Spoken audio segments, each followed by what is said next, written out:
Hi, and welcome to Inside View. I'm Cory Burnell, and I'll be hosting this episode, as I've hosted many. You've probably seen our current guest today on previous episodes. Rich Lundin is joining us. And Rich, I'm going to let you introduce yourself to our viewers and tell everybody what it is you do. I'm an archaeologist and geologist. Have been here in the Mother Lode for 20 years. And for 50 years in the mining industry, I've aided our mineral industry clients throughout the United States and have done archaeological work in the United States and overseas.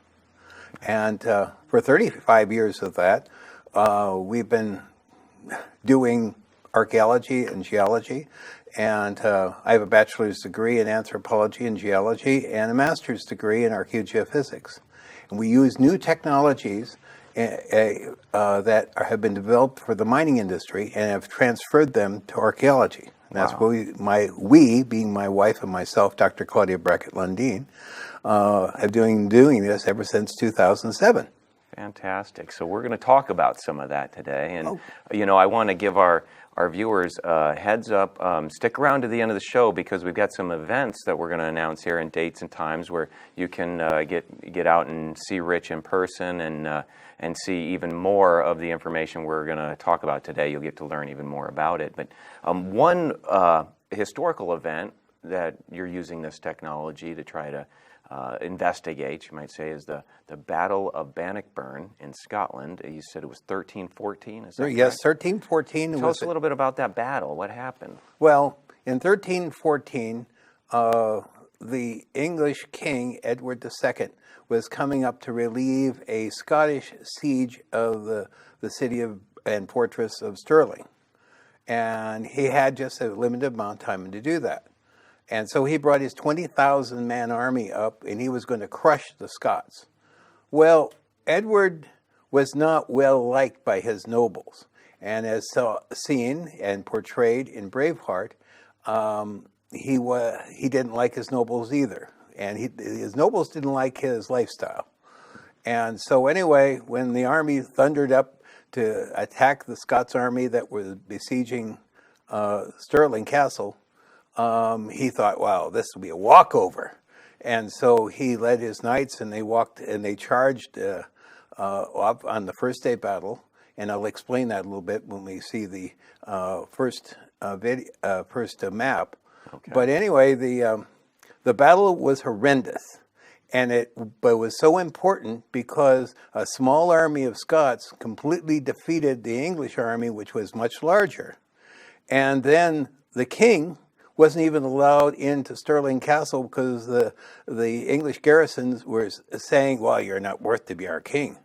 Wow. And he had to run back to Dunbar and into safety back in England.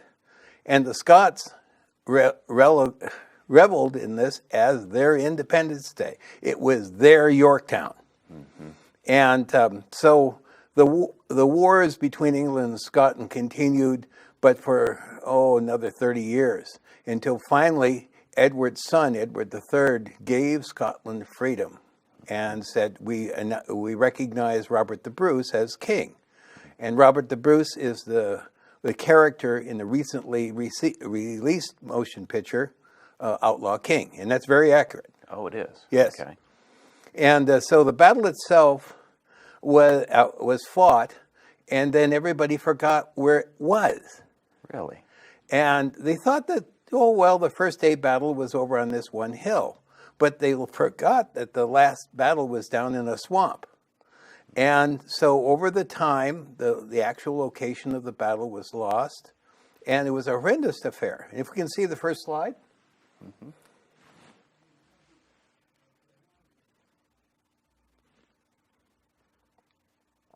And while they get the slide up, Rich, what we're going to be sharing with viewers here is new technology that you've got that will help determine where the event took place, right? That's right. In 2002, we were in Scotland, and that is essentially the battle as described in the early text and early tapestries that was there. Okay.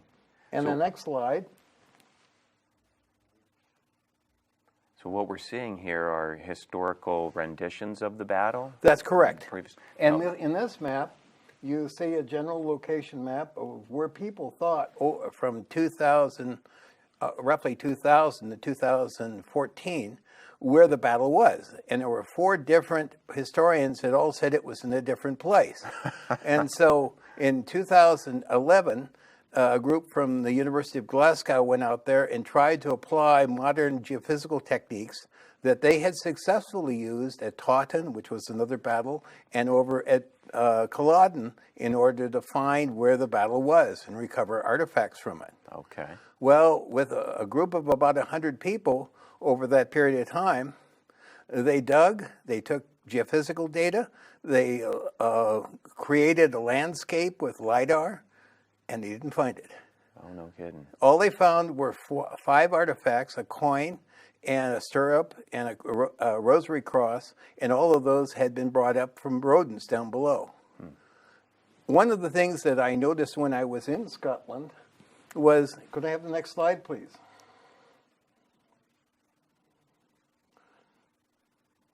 Was that here is the tortuous area that of the Brook of Bannock. That's a wandering stream. And what happened was that the English were pushed back by the Scots, and they were surprised by the dawn attack into the stream itself and into the morass. And when they were pushed back into the morass, they were defeated. And though they had superior numbers, they couldn't win. The Scots had these long spears, and they had a system called skillerons in which they massed the spears and they just pushed forward like a tank. Next slide, please. So anyway, this is the first day battle was when the English attacked the Scots on a hill. And the Scots had sold what is called caltrops in the field. And these caltrops were bits of iron, and you drop them on the ground. They always have a point sticking up. Okay. And so what happened was the English cavalry couldn't come across there. And there were also ditches, just like it was portrayed in this Outlaw King at the Battle of Lundin Hill.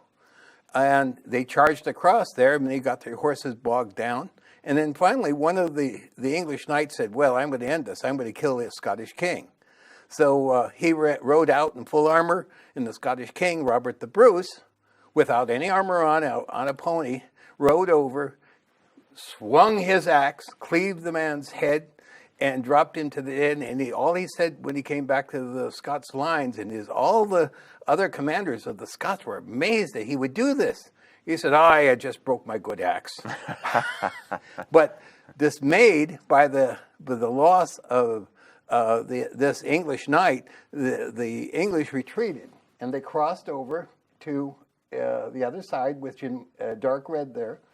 And then on the second day, the Scots mustered their forces, and they had heard from an English captain who had been captured by the Scots, but then paroled. He went back over to the English camp, and he came back, and he said, the English camp is in disorder. The nobles are rebelling against the king. The king doesn't trust any of them, and they're all drinking.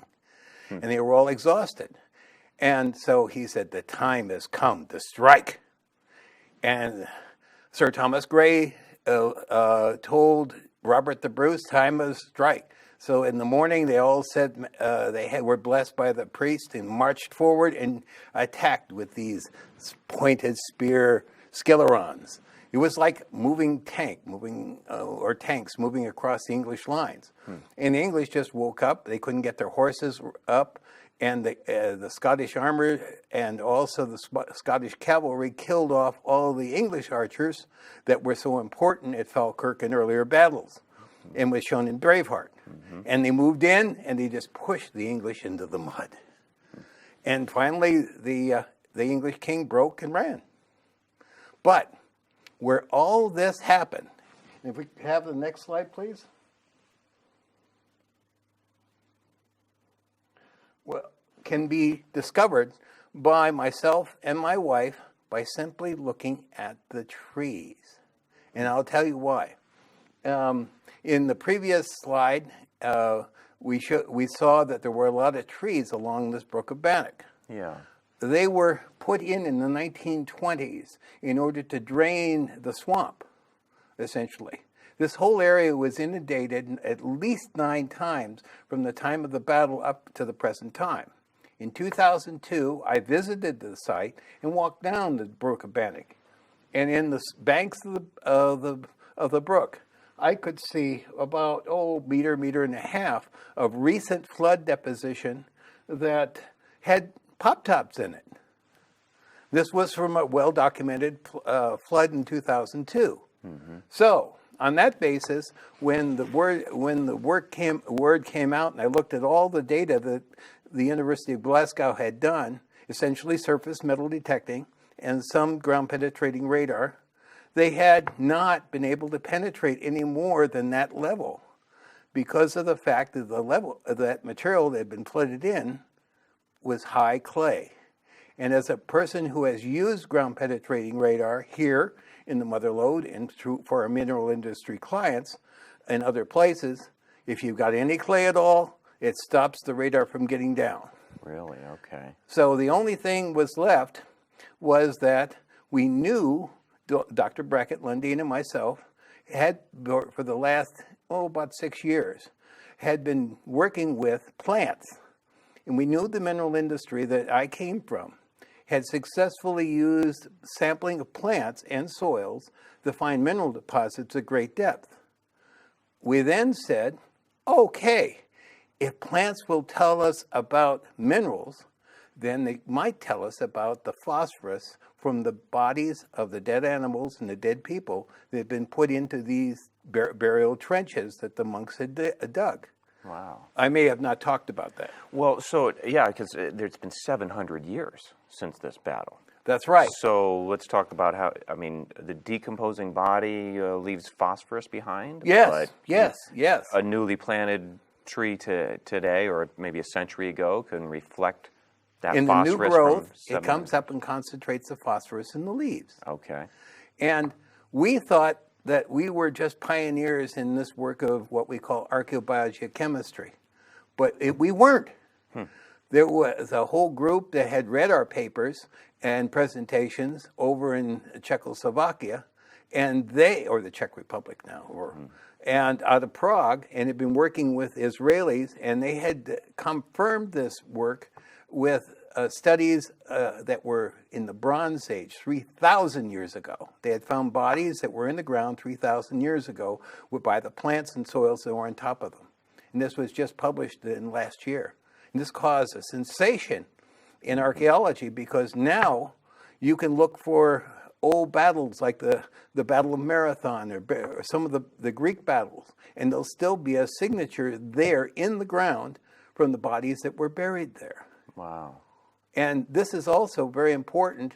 The La Trobe University in Australia has been working on this, and Australia is very dear to my home because my mother was from Australia, that they've been working on this to find burials in places where there were massacres in Kosovo and various other places of the world, or over there in Cambodia. They've been using the plants. Recently, we found some information on a study that was done by the U.S. Air Force. And they've been looking for the crew of a reconnaissance bomber that had crashed in Laos. And the reconnaissance bomber was not an Air Force bomber, it was from the CIA. But they went over there, the people said, oh, that grove of trees over there. That's where the big bird came and crashed in there. And they went in there and they found that the clusters of growth were very high right there, and they dug down, they found the bodies. No kidding. So the cluster of phosphorus in the leaves. And how do you read the phosphorus in the leaves? That's where this comes in. Okay. And this is a portable X-ray. Hey, watch where you're pointing at, Rich. Okay. This is a portable X-ray fluorescence machine. And we've been using these since we got grants from the manufacturers of these back in 2007. And what we do is we would go over to Scotland for about 6 weeks. There's 185 trees along the Brook of Bannock. And then we would take a couple of leaves from around the tree and put a couple in a plastic bag originally, and then put them into a metal container that was sealed.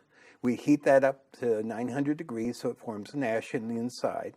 Take the ash out, put it in a plastic bag, and we'd have about between 4 and 5 grams of material. We put them on the machine, press the button, and 60 seconds later, we'd have 35 elements for that ash.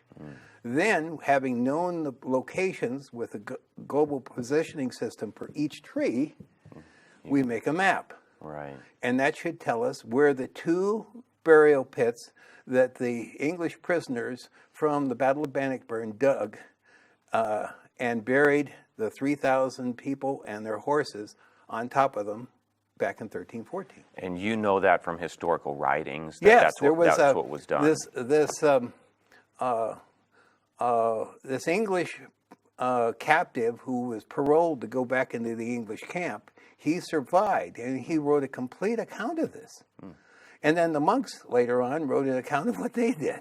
Wow. Well, the monks were out to make money, so they took the bodies of the people they could identify, because after a battle, people sort of are in pieces. Right. Yeah. And but they were able, from this English prisoners, to identify people that were of high status, and they took those people, especially one Lord Clifford, and they broke their legs because they'd gone into rigor mortis, and they stuffed them into a barrel of whiskey, and then nailed the barrel up and sent a letter off to the family saying, "You want the body back?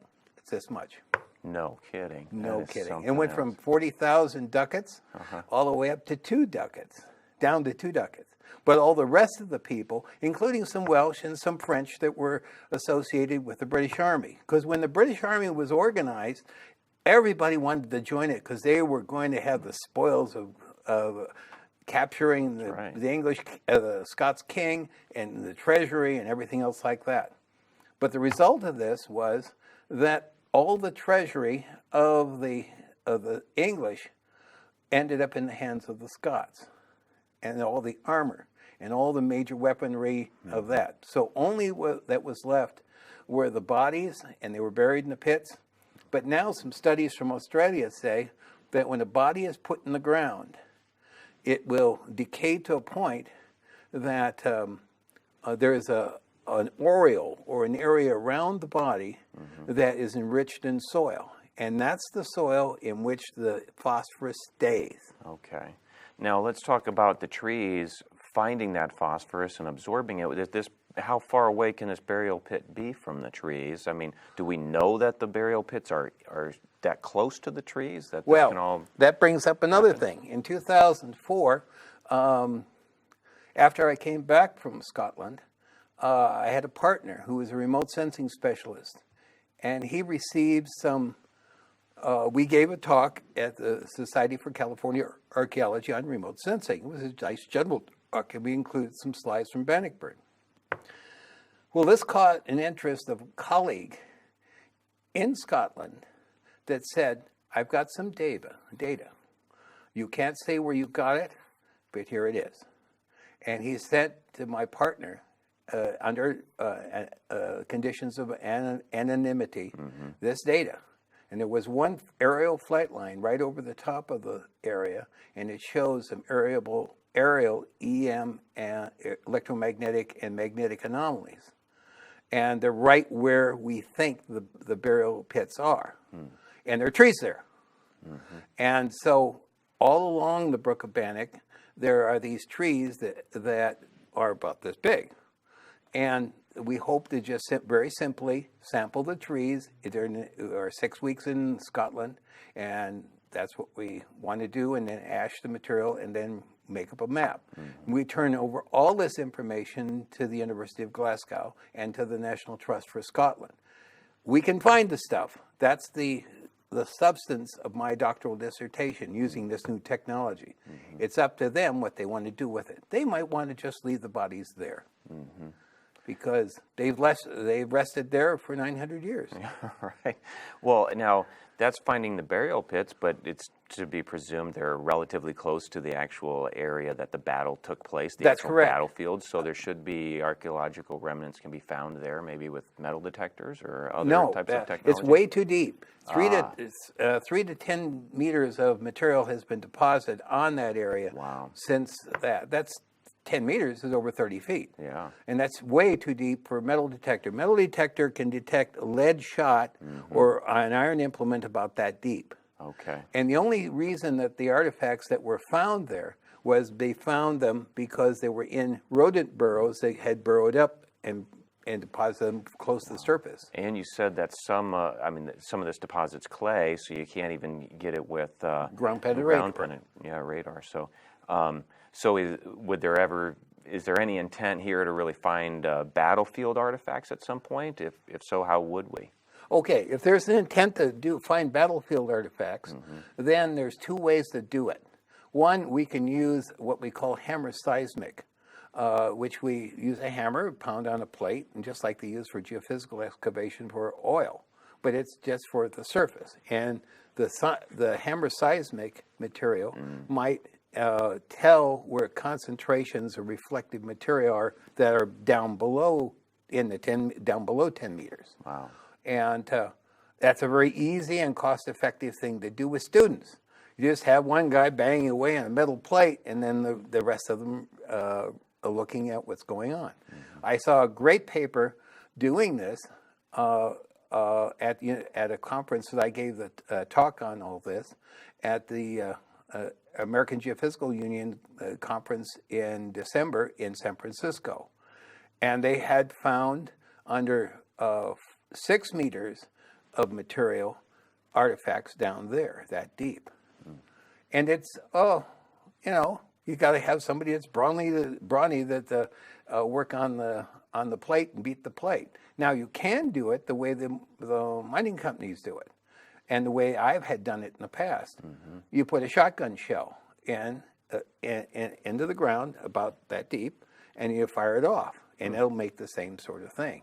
There are other new methods from the mineral industry again, controlled source audiomagnetotellurics and audiomagnetotellurics, CSAMT and AMT, that use storms to charge up the ground. So in Scotland, you always have some storms, so the mineral industry would go out, and when it's a stormy weather, and they would lay lines out, and then they have receivers, so the storm comes up, charges the ground up, and then they would see what's down below very deep.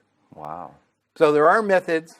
They haven't been used in Scotland for this, but they have a very good geophysical department at Bradford, and they have very good people over there in exploration geophysics. And we wish them the best. We're just going to try our plants. Yeah, that's Trees right. don't lie. And so you're going to spend 6 weeks over there, you said in May? In May. Yeah. That's if we can get the funding. We had some problems. We had a 10,000-pound bursary or a grant to do this, and then it went away with all this Brexit stuff. So we've got to raise 10,000 pounds. And so 10,000 pounds is around $23,000. So that's what we're looking to try and do. And if we don't get it this year, the bodies aren't going anywhere. And the trees aren't going anywhere. And the technology is being spread not only by us, but by Ladislav Sledmecha at the University of Prague. So we think, even though I'm 72 years old, Ladislav is much younger. Well, now, we promised our viewers some information on events where they can get out and learn even more about this stuff and really get to know more about it and what you're doing. So let's see, April 27th, you can basically give them an expanded version of what we've talked about here at the Tuolumne County Historical Society, right? That's correct. The Sonora Library. Right. Okay, so that's April 27th at the Sonora Library. What time of day, do you know that? It's 7 o'clock in the evening. Okay. So yeah, people will be able to get there after work. All right, so mark your calendars for that, folks. And then I would say I would be there too, except that's my wedding anniversary. So I don't know if my wife's going to want to do it that night. Yeah. All right, and then so let's see, just this week we've got the Celtic Festival at the Sonora Fairgrounds. That's the 6th through the 8th. That's correct. So tell folks what you'll be doing there. Well, we've been working with the St. Andrew's Guild, and we reenact our actual ancestors. Okay. I reenact my ancestor, William Lundin, who was a merchant in 1562, and he was a purveyor of gunpowder. He and his wife Elizabeth were the purveyors of gunpowder to the royal crown, and supplied 70% of the income for Mary Queen of Scots. Wow. And because we made this in great enhanced gunpowder from Scottish hard coal and from sulfur and saltpeter. And then there was a civil war going on in France between Protestants and Catholics, and we sold it both sides. Sure. Mary was Catholic and we were Protestant, but money's money. Okay, that's so we have a number of demonstrations. We have a total of 13 demonstrations we've done over the last 8 years for the St. Andrew's Guild, and that all of 16th century chemistry and physics. Okay. And everything from determining poisons in wine to showing them how the Romans thought there really was a way to transmute metals from leaching of copper. And then we're doing that on Friday for the kids. That's Kids Day over there at that show. Okay. And then we're doing it again at the invitation of the chemistry department of CSU Stanislaus for 3,000 students on Science Day over at CSU Stanislaus in Turlock. Wow. And then we're going to be back again at the fairgrounds on Sunday. So anybody can see us Sunday. We'll be kind of exhausted, but we'll be very glad to share our story. Okay, so it'll be Friday and Sunday at correct. the fairgrounds that they'll be able to see you, because Saturday you'll be at CSU Stanislaus. That's right. Okay, so that's the Sonora Fairgrounds this Friday and Saturday, March 6th and 8th. Huh? Right. So be sure to get there and check out Dr. Lundin. Yeah, that's my wife. Okay. I will hopefully from all this, I will be Dr. That's what your Lundin. dissertation is on, yes. Yeah. So fantastic. Well, we have run out of time, Rich, as this is so much information. We could spend a lot of time talking about it. So thank you for joining us, and thank you to our viewers. We appreciate you viewing and hope you found it valuable.